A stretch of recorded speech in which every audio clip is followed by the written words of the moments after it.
आज नाशिकची ओळख ज्या गोदावरीमुळे आहे, ज्या गोदावरी आईमुळे नाशिक आणि नाशिककर चमकत आहेत, त्या गोदावरी आईची अवस्था ही खूपच निराशावादी होती असं म्हणू इच्छितो मी. होती यासाठी कारण जी दूषित झालेली होती आपली ही गोदावरी माई ती आता स्वच्छ होत आहे.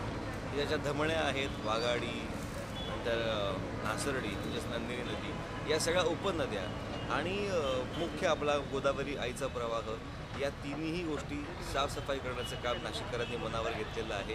आता शासन, प्रशासन आणि नागरिक सगळे मिळून गोदावरी माई स्वच्छ करण्यासाठी रस्त्यावर उतरलेले आहेत. प्रत्येक नदी पात्रामध्ये काम सुरू केलेलं आहे.